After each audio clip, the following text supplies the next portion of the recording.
Good afternoon, everybody. No bunny today, no bunny. Just me and the Admiral and the team.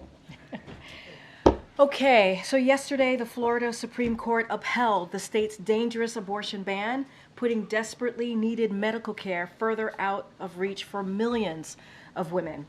What's worse, this ruling is also expected to trigger Governor DeSantis's even more extreme ban that would prevent women from accessing care before many even know they are pregnant. We will continue to stand with the vast majority of Americans who support a woman's right to choose. President Biden and Vice President Harris will continue to work to protect reproductive freedom and call on Congress to pass a law restoring the protections of Roe v. Wade. Second, starting this week, the White House will push congressional Republicans to extend funding for the Affordable Connectivity Program. Created as part of the bipartisan infrastructure law, the program is helping over 23 million Americans save between $30 and $75 per month on high-speed internet costs. But funding for the program is set to expire, and millions of Americans will lose this benefit in the coming weeks. 6 months ago, President Biden sent a request to Congress for $6 billion in supplemental funding to extend the program, but Republicans in Congress have failed to act. If congressional Republicans continue to do nothing, tens of millions of their own constituents will see their internet costs go up, and some may lose access to high-speed internet altogether. Additionally, under the President's Unity Agenda, we are prioritizing effort to counter the trafficking of illicit drugs to save lives. We are leading initiatives to step up counter-narcotics cooperation, including with Mexico and the PRC, and launch the Global Coalition to Address Synthetic Drug Threats, which brings together more than 150 countries against cartels and illicit finance. Working with our Mexican partners, we have charged leaders of the Sinaloa cartel, and yesterday we charged 41 individuals connected to the Jalisco New Generation cartel. To date, we have sanctioned over 290 individuals and entities involved in the global illicit drug trade. A lot more work is needed, and that's why the President is pushing hard for the House to pass the Senate's border security agreement, or for Congress more broadly, obviously, because it did not get out of the Senate yet, for Congress to push forth the border security agreement, which would provide additional technology to stop these illicit drugs. Now, it's important to acknowledge when a mistake has been made and take responsibility for it. So I want to recognize the Daily Caller for having the integrity to retract their story about the false claims that circulated this week about the Easter egg roll. Now, I'm quoting from their retraction here. The ban of religious symbolism on eggs as part of the White House Easter egg art contest has been long-standing, dating back decades, and the Biden administration did not make any modifications to this rule. So we hope others learn from their good example. So leave that there. And finally, I want to read out the president's call. He called Chef Jose Andres to express that he's heartbroken by this news of the airstrike that killed 7 aid workers, and to express and share his deepest condolences. The president conveyed he is grieving with the entire World Central Kitchen family. The president felt it was important to recognize the tremendous contribution World Central Kitchen has made to the people in Gaza and people around the world. The president conveyed he will make clear to Israel that humanitarian aid workers must be protected. Now, as you can see, Admiral John Kirby is here to discuss the president's call with President Xi and events in the Middle East. Admiral, the floor is yours. Good afternoon, everybody. As you all know, President Biden spoke by phone today with President Xi Jinping of the People's Republic of China. The purpose of the call was to build on the two leaders' meeting in Woodside, California back in November of last year.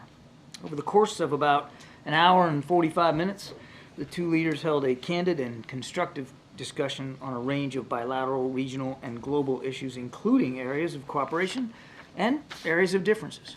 They encouraged continued progress on issues discussed at the Woodside Summit, including counter-narcotics, cooperation, ongoing military-to-military communications, talks to address artificial intelligence-related risks, and continuing efforts on climate change and people-to-people exchanges. President Biden also emphasized the importance of maintaining peace and stability across the Taiwan Strait, and he reaffirmed the importance of the rule of law and freedom of navigation in the South China Sea. He raised concerns over the PRC's support for Russia's defense industrial base and its impact on European and transatlantic security. And he emphasized that the the U.S.'s enduring commitment to the complete denuclearization of the Korean Peninsula. President Biden also raised continued concerns about the PRC's unfair trade policies and non-market economic practices, which harm American workers and families. President Biden also emphasized that the United States will continue to take necessary actions to prevent advanced U.S. technologies from being used to undermine our national security without unduly limiting trade and investment. The president also repeated his call for China to release U.S. citizens who are wrongfully detained or under exit bans. We believe that there is no substitute for regular communication at the leader level to effectively manage this complex and often tense bilateral relationship. And both presidents agreed to pick up the phone and speak when needed. Following the leaders' call, we will continue to advance our interests through cabinet-level diplomacy, including visits to China by Secretary of the Treasury Yellen and incoming days, and by Secretary Blinken in coming weeks. Now, if I could just, as Karine noted, just turn briefly to events in the Middle East. We were outraged to learn of an IDF strike that killed a number of civilian humanitarian workers yesterday from the World Central Kitchen, which has been relentless in working to get food to those who are hungry in Gaza and, quite frankly, around the world. We send our deepest condolences to their families and loved ones.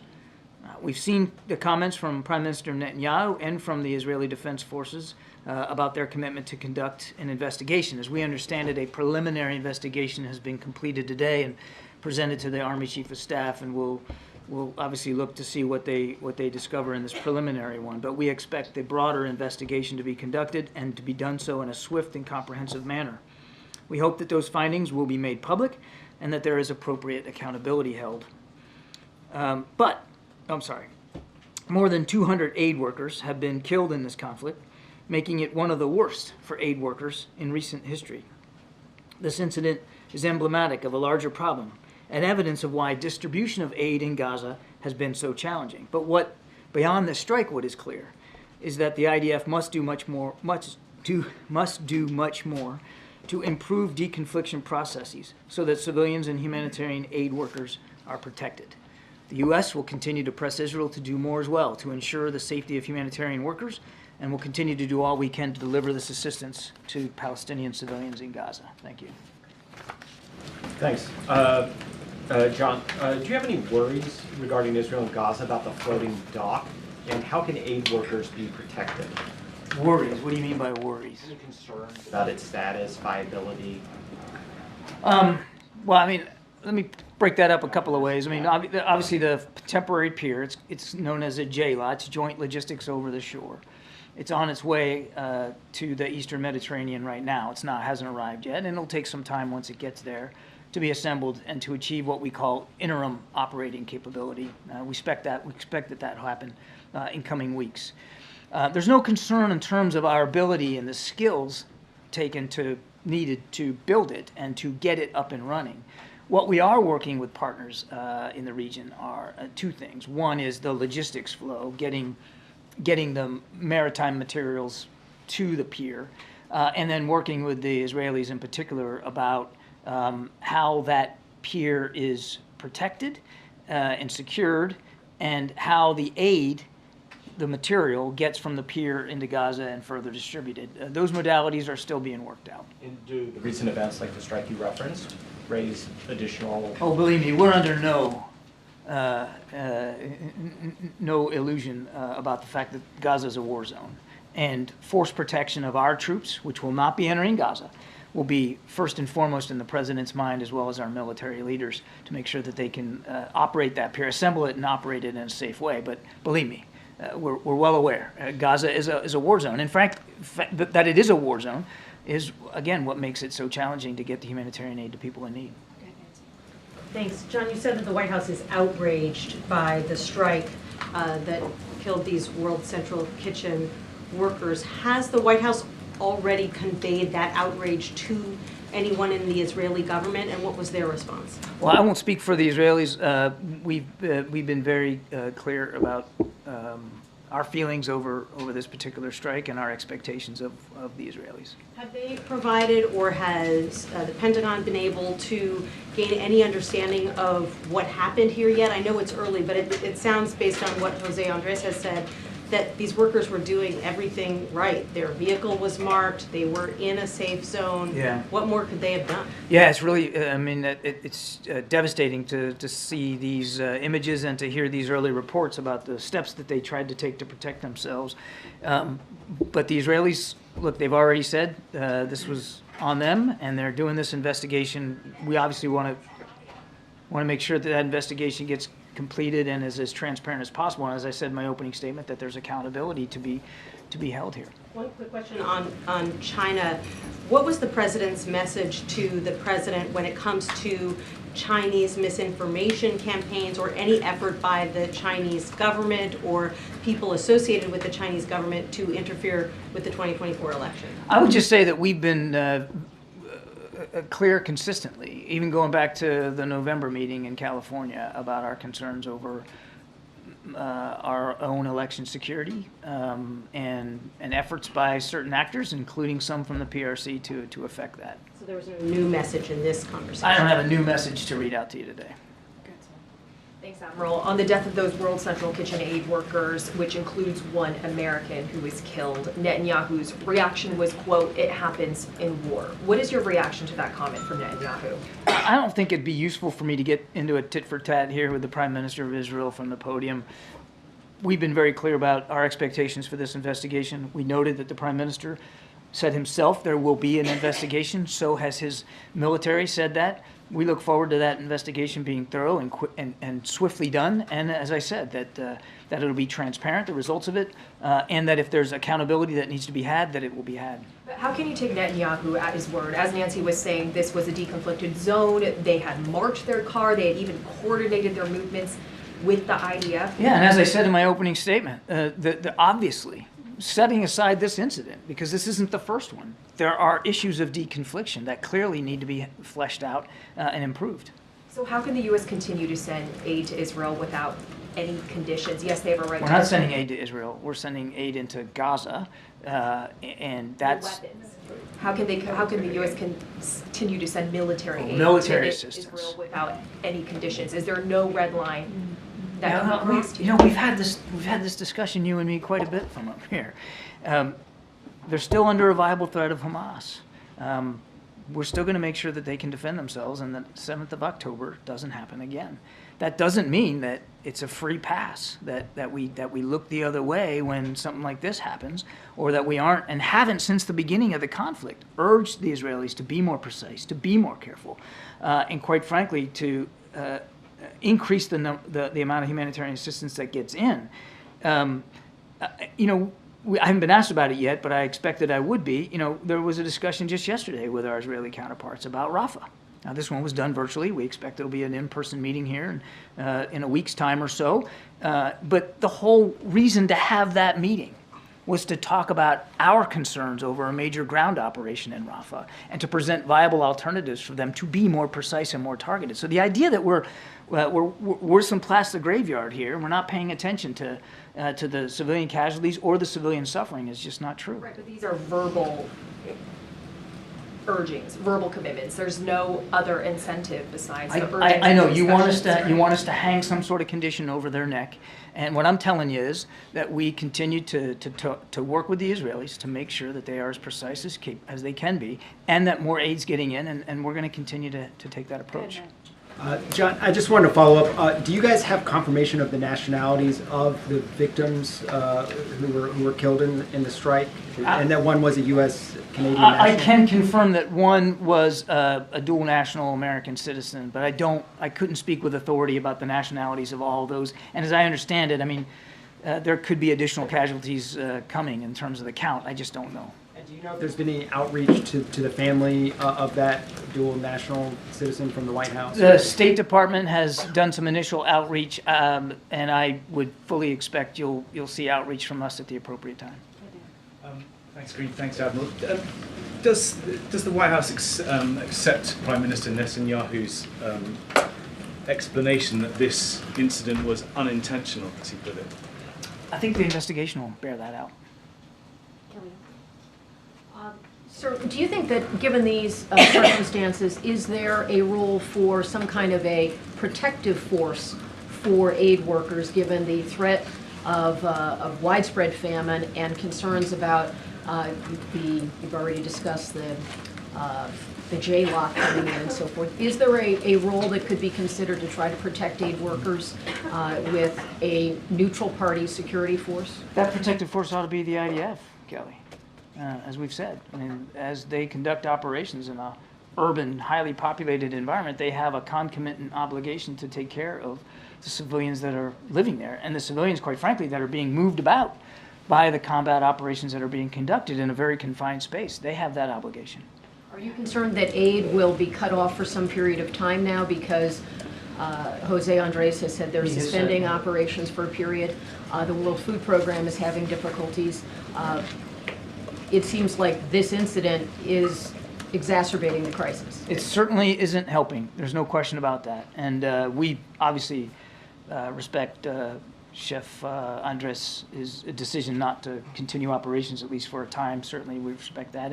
And others may make that decision, as you talked about the World Food Program. We're not seeing a wholesale declination here of humanitarian assistance in there. But obviously, yes, that's a concern. The more violent it gets for humanitarian aid workers, and as I said, this is one of the worst in recent history, the less likely it is that they're going to be willing to take those risks, which means it's more likely that the people of Gaza are going to just suffer all the more. So yes, it's a concern. Thank you, Karine.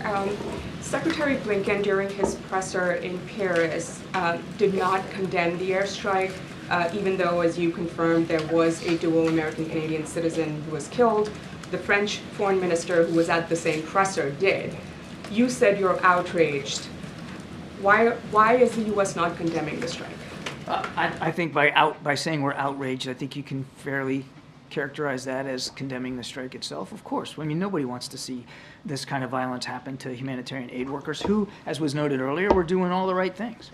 And just to follow up to what was asked earlier about the floating pier, are you considering moving it off the coast of Gaza? I mean, just trying to figure out how. Well, by definition, it's going to be operating off the coast. Sure, but like further away. I mean, how do you ensure that any private partners that the U.S. ends up partnering with to deliver aid is actually protected, given the recent set of strikes? Right, that's what I said we're working on right now. I mean, force protection for the troops and the people that are going to be operating the pier is obviously going to be a paramount concern, but it's only as good as the aid that gets to the pier and then gets into Gaza. So there's going to have to be plans made, plans with partners to do everything that we can to ensure that that aid is safely assembled and collected at the pier and then safely distributed into Gaza. It's going to be a multi-step process.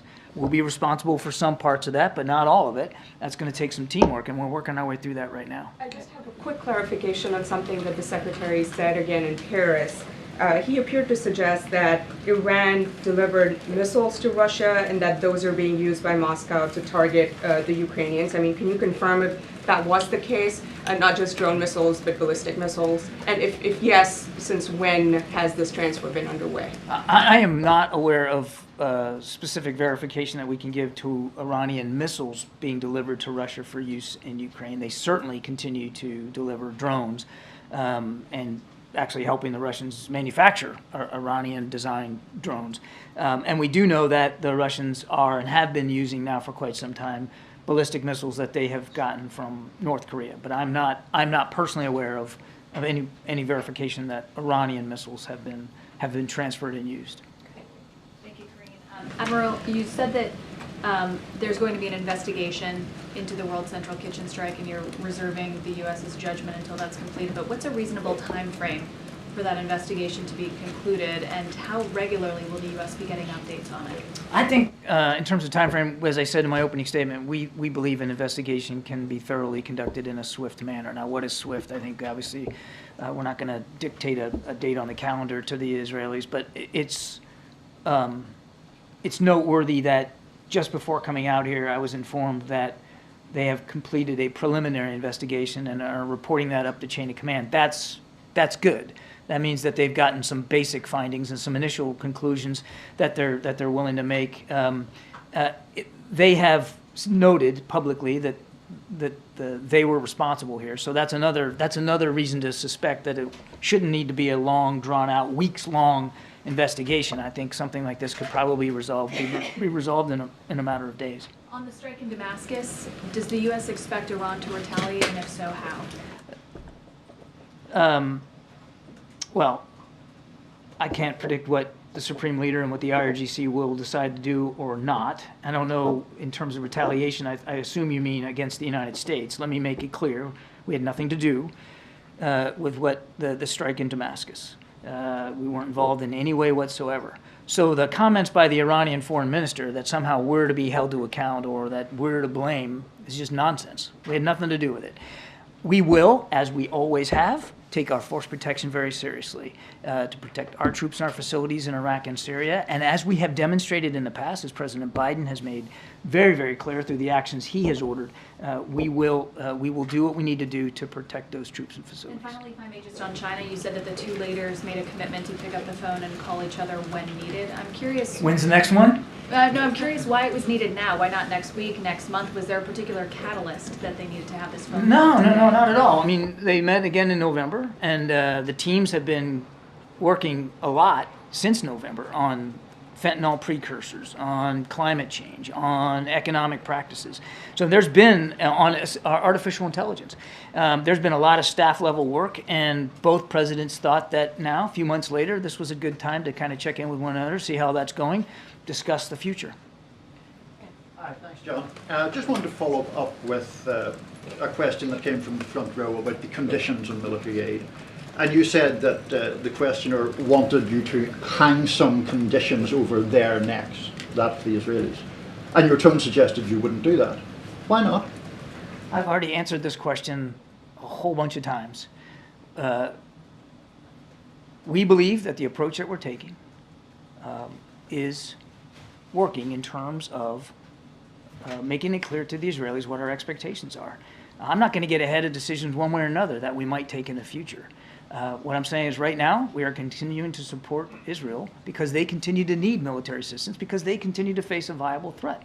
Well, on the point of conditions, the President on February 8th issued a memo, and it said, and you already know this, but just for context, it said that it was the policy of this administration to prevent arms transfers that risk facilitating or otherwise contributing to violations of human rights or international humanitarian law. Is firing a missile at people delivering food and killing them not a violation of international humanitarian law? Well, the Israelis have already admitted that this was a mistake that they made. They're doing an investigation. They'll get to the bottom of this. Let's not get ahead of that.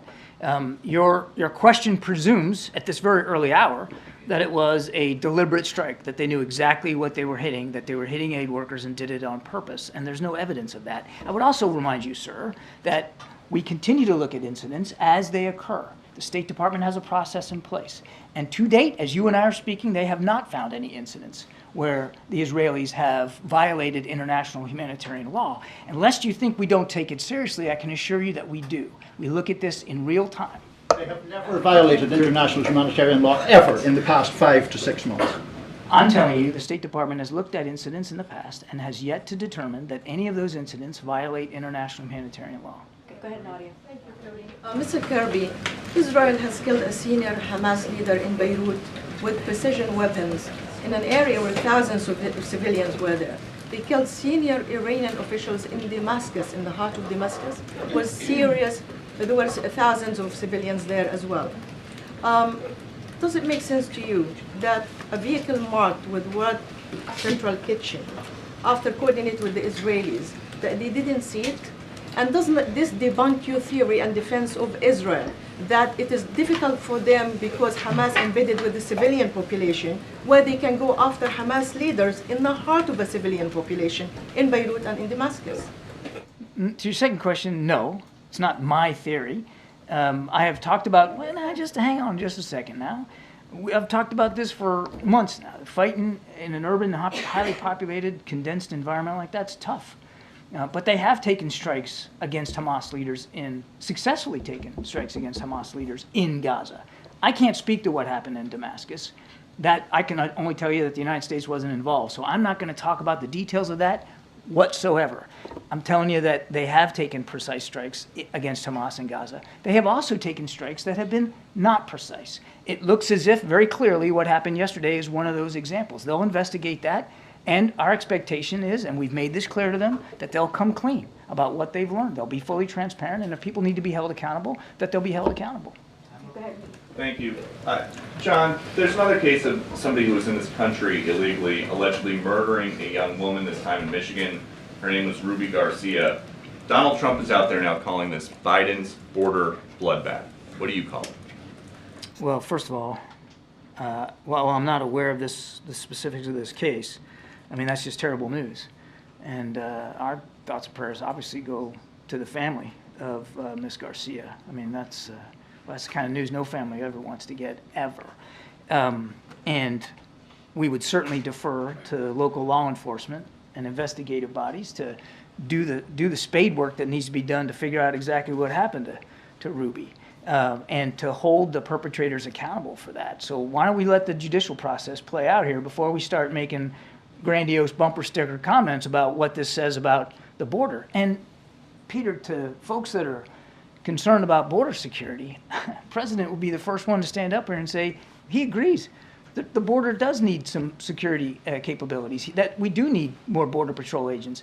And all that has to happen is for the speaker to do his job, put that supplemental on the floor. Let's get a vote. Let's get those 1,300 additional Border Patrol agents down there to do their jobs. But everybody in this room knows that the bill that you guys keep talking about as a solution is dead at the moment. And says you. Doesn't need to be dead, does it? The bill's dead.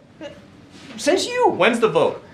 You ask Speaker Johnson that. It doesn't need to be dead. There are real problems at the border while that bill just languishes, right? The chief of the Border Patrol is saying, exactly, of 140,000 gotaways, if we don't know who is coming into our country and we don't know what their intent is, that is a threat. Does President Biden agree? The president absolutely believes that along that border we do have significant national security concerns that have to be met. But you said something really good in your question that I loved, that while these concerns are going on, the bill languishes. So what's needed? It's not anything more from the president. What's needed is for Speaker Johnson to do his job, get that thing on the floor. Let's get it voted on. They had a chance and decided not to act because certain people in the House Republican world wanted a problem rather than a solution. As the person in charge of preventing a terrorist attack in the homeland, does President Biden think that some of these border crossers could be in the United States right now plotting a terrorist attack against Americans? The president's confident that throughout the interagency, DHS, intelligence community, that we're doing everything we can to be as vigilant as we can to ensure the safety and security of the American people here at home. John, on the call with President Xi, did the two leaders speak about Section 301 tariffs? And it did not come up. It did not come up. But if you could just speak more about the economic nature of the conversation, did they speak about competition in specific industries like semiconductors? Yes, they did talk about economic competition between our two countries. And as I said in my opening statement, the president made clear that we have significant differences of opinion and concerns over some unfair market practices that the PRC uses that puts American workers and families at a disadvantage. He was very clear about that. And just to follow up on Nancy's question, are we clear to understand that the president did not warn President Xi about election interference? It felt like that was what you were implying. There was no new message. It was no new message today delivered on that. Thank you. Thank you. So you said earlier that more than 280 aid workers died since the start of the war. Could you tell us what the time frame is for that? Since the start of the war in October. 7th, okay. I don't have a TikTok for you on every. That's our estimate here over the course of these many months. Has the president reached out to any other head of, a humanitarian organization before today? I'll take the question. I don't know. We gotta wrap it up. Thank you, John. You described the strike as a possible mistake by Israel. According to Haaretz, the Israeli newspaper, it wasn't one strike, but three. The first one, then an interval during which aid workers got out of their vehicles, removed the wounded, tried to move to another vehicle which was struck, and then a third strike as they tried to move and escape in a third vehicle, at which point all of them were dead. How would the second and third strikes of these marked vehicles be a mistake? And why would the U.S.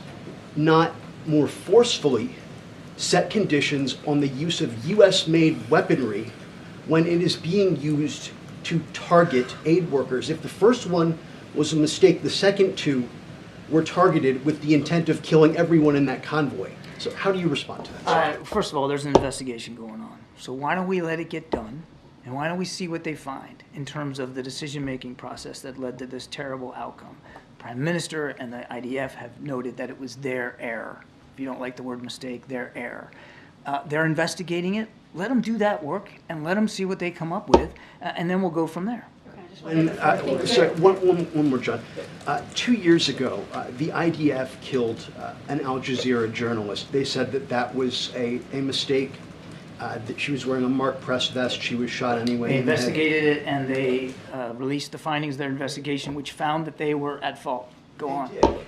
But my question, sir, is, in that case, the Israelis did not initiate any criminal proceeding.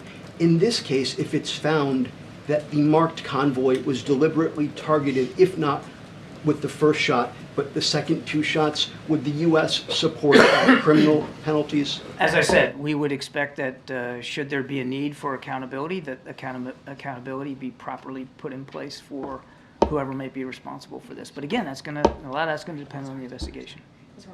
Thank you. Two questions on China.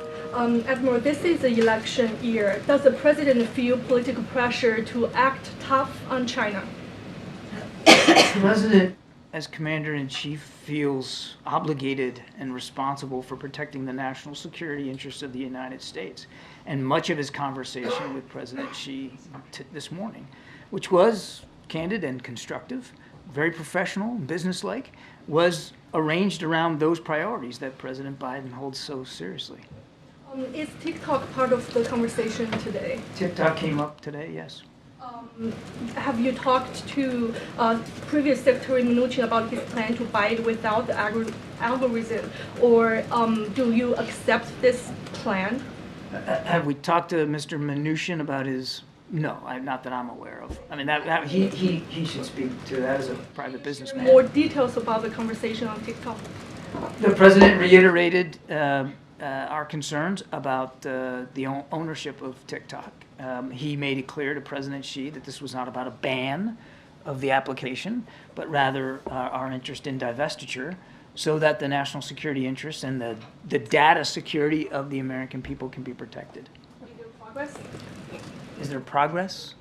On the deal of TikTok? I know of no progress on that. As far as I know, legislation hasn't reached his desk. It's still on Capitol Hill. Thank you. John, I have a question on Ukraine and on Ramadan. So Ukrainian President Zelensky is warning about a new Russian offensive coming in the end of May or June. Meanwhile, Speaker Johnson is ignoring calls to put to the floor the Senate-approved legislation and coming up with a new Ukraine aid. Does the administration have a deadline after which you might consider some measures to support Ukraine without conversion? We've already executed some emergency measures. You saw the Pentagon was able to to cobble together $300 million to support them in an emergency aid package. We're going to continue to look and see what more we can do, but quite frankly, our hands are very much tied here. We need the supplemental. That's what will make a difference for Ukraine. Is there a deadline after which you would try to do something more? The deadline was weeks, if not months ago, when we needed the supplemental passed. The time is now. It's past now. The Ukrainian commanders on the ground are making difficult decisions about what positions they're going to hold, what weapons they're going to use. And in certain places of the Donbass, they are losing ground to the Russians. So it's way past time. And one Ramadan, why the President Biden is not including Muslim community leaders in the iftar, and why is the event is not open press as has been in previous years? That's a great segue for me to turn it right over. Thank you, Adelaide. Yes, ma'am. Question, please. So just a couple things on that question. Look, you saw the president put out a statement very early on last month about Ramadan, and obviously respecting the religion and respecting the event. I will say about tonight that the president's going to continue his tradition of honoring the Muslim community during Ramadan, and so President Biden will host a meeting with Muslim community leaders to discuss issues of importance to the community. So he is going to be meeting with Muslim leaders. To your question, he will be joined by the Vice President Harris, senior Muslim administration officials, and senior members of his national security team, and to continue the White House tradition of honoring Ramadan as he did just last month. After the meeting, we will host a small breaking of the fast, prayer, and iftar with a number of senior Muslim administration officials. So that is what the president and the vice president is going to be doing later today. But why not the community leaders? So look, I want to be really clear here. So community leaders expressed the preference of doing a meeting, a working group meeting, if you will.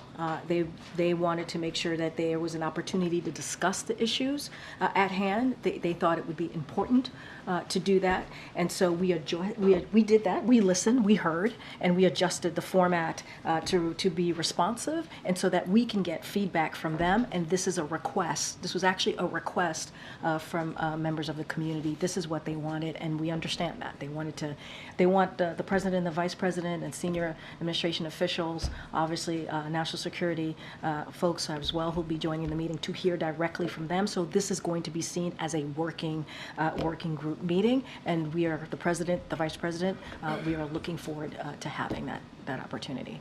Okay, go ahead. Thanks, Karine. We discussed earlier, former President Trump is describing the situation on the border as a bloodbath, but on Friday we're going to get jobs figures, and past jobs reports have shown that immigrants are helping the U.S. economy. Is the view of this administration that the inflow of immigrants do more to strengthen the United States or hurt the United States? Does it do more? So, Josh, I appreciate the question, and I think it's an important question as we're hearing clearly awful rhetoric from the other side.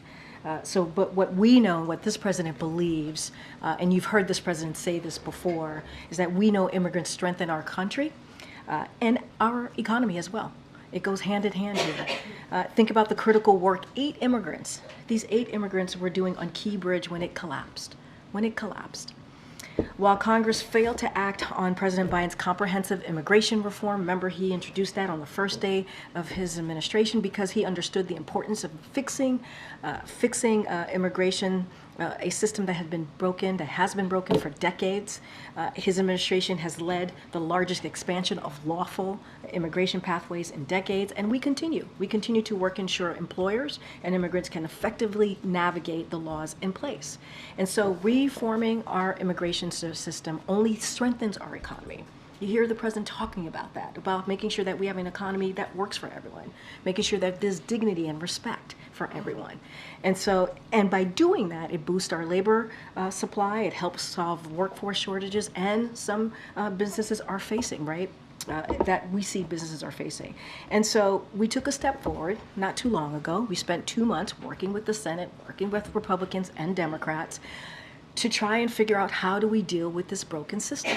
We saw we put together what would have been, if put into law, the toughest and fairest piece of legislation that we have seen in some time. But what we heard from the last administration, from President Trump, and you heard me say this over and over again, you all reported this, that he told Republicans to reject that proposal because it would hurt him and help the president. That's not how this president sees this. This president sees the immigration system as an issue that majority of Americans care about and that we should fix. We should get to the bottom of this. So we're going to continue to urge Congress, Republicans, to come back, right? Come back to the table, move forward with that proposal, get it out of the Senate, and then move it over to the House, get it out of the House, put it in front of the president. He will sign it. The toughest and fairest law that we have seen in some time. And this is not about politics for this president. And to go back to the beginning of answering your question, we know immigrants strengthen our country and also strengthen our economy. Thanks, Karine. Just to follow up on the TikTok question, the president brought it up with President Xi. Yeah, he did. Has he also raised the issue with Senate Majority Leader Chuck Schumer, because the bill hasn't been taken up by the Senate? I mean, that's where it is held up. Has he conveyed those same concerns about ownership, about divestiture, like to Schumer? So look, we are in regular communication, this administration is, with leaders of Congress, including Senator Schumer, Leader Schumer, and others. And so I don't have a specific readout to give you about the president's conversation on this particular issue. As my colleague, as the Admiral said, the TikTok did come up and was raised on the call with President Xi. I think that's important. The president has always been very clear about his concerns, and he's been very public about that. There is a real threat posed by certain technology services, and so operating in the United States that put at risk Americans' personal information and broader national security. He's been very clear about that, including the manipulation. So he's been public about it. He brought it up with President Xi. This is an issue, certainly, that we will continue to have that discussion. I just don't have anything specific to read out to you with any conversations with members of Congress on the president. Does he want the Senate Majority Leader to bring the bill to the floor? We have said we support that bill. We welcome that bill. We do not see it as a ban, right? We see it as a divestment. We've been very clear about that as well, and we welcome that bill. So we wanted to go through the process. We've been offering technical support, as you've heard us speak to before. You've heard the National Security Advisor speak to this very recently, the last time he was at the podium. You've heard me say that, and so we're going to continue to provide technical support. We're going to continue to have conversations with members of Congress. Don't have anything else to share behind that. Okay.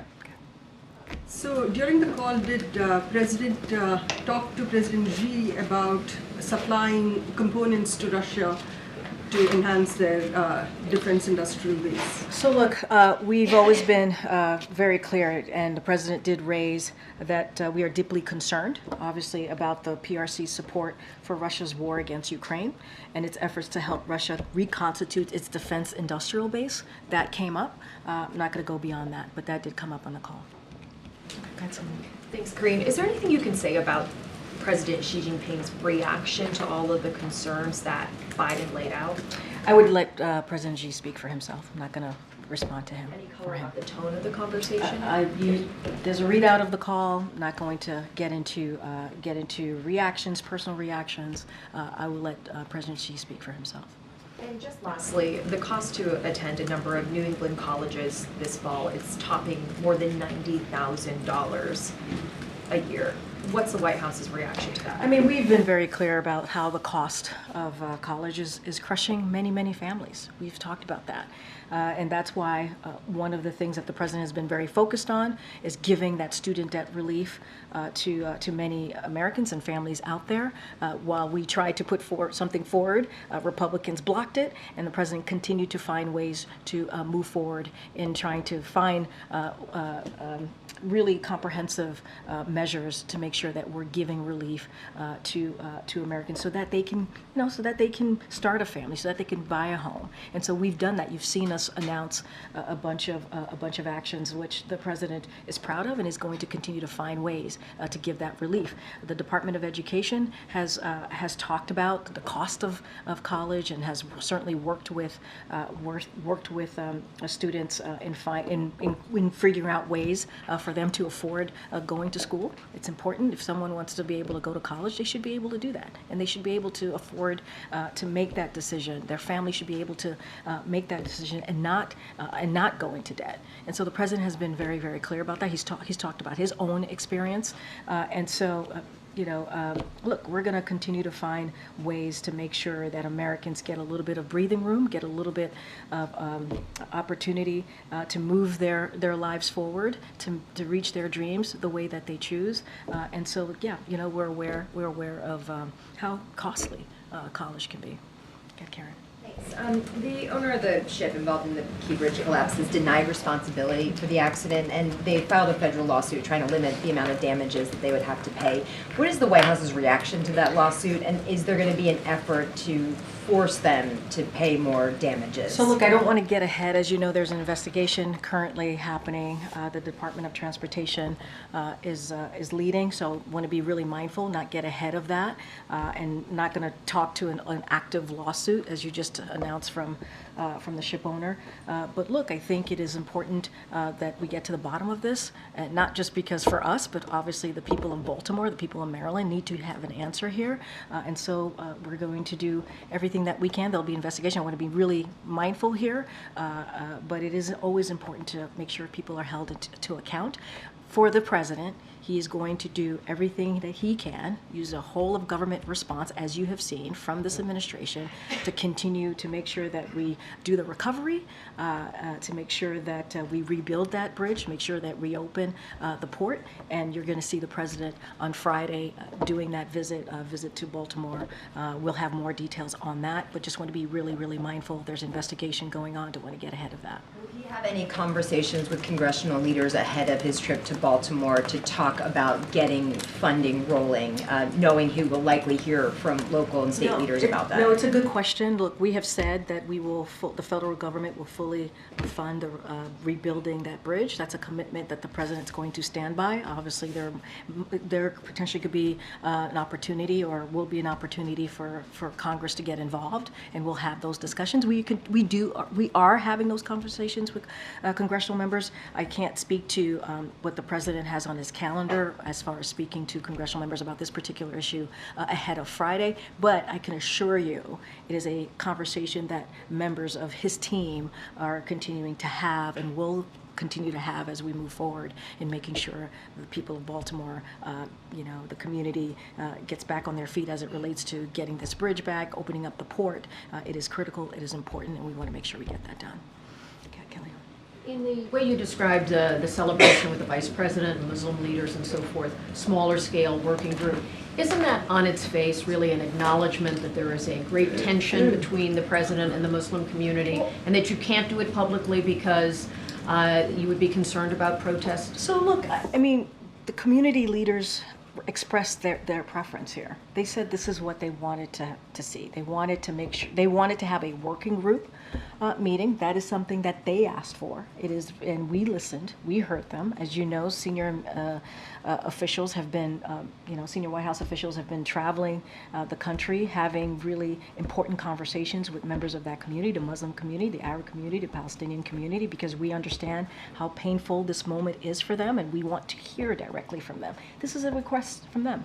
They wanted to have a private working meeting. They wanted this meeting to be held private, so we're respecting that. We're respecting the fact that they want privacy. It is not the first time that they've requested a situation where it is private, and so this is what we heard during our outreach, and we're going to respect that. And this is what we're doing today. It doesn't take away. It doesn't take away how we're going to continue to honor a tradition of the Muslim community as we speak about Ramadan, during Ramadan. This is something that we're going to respect and continue to do so. But in this particular instant, they wanted a working group meeting. They wanted it to be private, and we're going to respect that. Ken.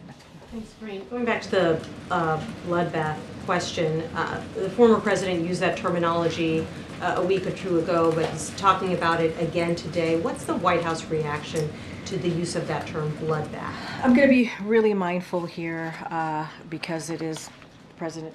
Obviously the former president is also a candidate here, so want to follow the law with the Hatch Act. But we have to denounce. Our response is we have to denounce any violent rhetoric that we hear, certainly from our leaders, right, that tears our country apart. It could tear our country apart and puts our fellow Americans in harm's way, in danger. So we have to denounce that. And look, you know, I think and we think that the American people wants to see the country coming together. That's what they want. They want to make sure that we respect our democracy. They want to make sure that we respect the rule of law. That's what they want. And so that is what the president's going to continue to fight for. We're going to, any type of violent rhetoric, we're going to denounce that. It doesn't matter who it comes from. We're going to denounce it. Does the White House believe that there is a bloodbath taking place or a wave of migrant crime? Look, we've been very clear about, I just laid out to Josh when it comes to immigrants, how important they are to the fabric of this country, how important they are to the strength of this country, to our economy. And that continues to be true, right? That's something that this president believes. And we've always called out if there is any form of violence that can be caused by one person, right, that we may have seen, we call that out as well. And that is always important to do. But in this instance, it is used to, in the way that this violent rhetoric is being used, it is being used to tear our country apart. That's how it's being used. And we can't allow that, right? This is not what Americans want to see. Americans want to see us bringing the country together. And so that form of rhetoric, it's not helpful to us. So we're going to continue to call that out, and we're going to be very, very clear about that. But it's, you know, if a violent act happens, as we have seen, and someone is killed, we want to make sure that you know, we're going to condemn that and want to make sure that the law comes into place and we let the law enforcement on the ground deal with that. But to denounce an entire community, we can't allow that. We have to denounce that, any type of violent rhetoric. Just a quick point of clarification, Karine. So when Donald Trump is talking about a bloodbath, it is violent rhetoric. What was it when Joe Biden said in 2020, what we can't let happen is let this primary become a negative bloodbath? So I'm going to be really mindful and careful about Donald Trump, but if you read, because he is a candidate, we're talking about the 2024 election, you should read what he said in its context. So you got to read what he said in context. Bloodbath is an ugly word. When Trump uses it, what is it when Biden uses it? No. Let's be very clear. You got to actually ask me the question in context of what it was said, right? And what it was said when he said that, right? In his remarks, in his speech, right? And so that's being disingenuous in your question. I'm reading a direct quote from Joe Biden. What we can't let happen is let this primary become a negative bloodbath. He was talking about a group of people. A group of people. That's what he's talking about. What the president was talking about during the primary was not to allow it to be the words and the primary and that election to become negative. Two different things. They're not the same. They're not the same. And your question is disingenuous.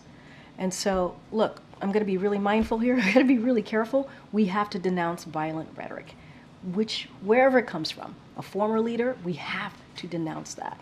Because we saw what happened on January 6th. We saw what happened there. When you have a mob of 2,000 people go to the Capitol because they didn't believe in the free and fair election that just happened months prior, because of violent rhetoric, you got to denounce that. That's not what leaders should be doing. All right, I think I have to go. Go ahead, Erin. I rarely call on you. Go ahead. I rarely use my hand. I know you rarely raise your hand. So back to college costs. There are hundreds of thousands of families across the country waiting to see if their students will be able to afford college due to the botched rollout of the FAFSA. And just this week, I mean, almost every day, the U.S. Department of Education is announcing another setback. Yeah. It's April, and you know, I'm wondering what the White House is doing, what the oversight looks like, and what accountability will look like for these families, particularly the ones who rely on financial aid to go to college. It's a really good question, and I just want to say that the administration is committed to ensuring that students have access to the maximum financial aid possible. So like with most major changes, implementing this new system has brought certain challenges. And we've been very honest about that, and we've been very clear about that. Yes, we have had some challenges here. But we don't want to forget over 6 million records have been processed, and that's important, and delivered to schools. And the department has an all-hands-on-deck team to address issues quickly and get information out to schools and families. Our top priority is, again, to ensure that students can access maximum financial aid possible. We understand how important it is to get this aid, and so we want to make sure that we get that done. There's an all-hands-on-deck scenario. And yes, we have had some challenges, and we acknowledge that, and we're doing everything that we can to fix that. Thanks, everybody. I'll see you tomorrow. Thanks, Karine.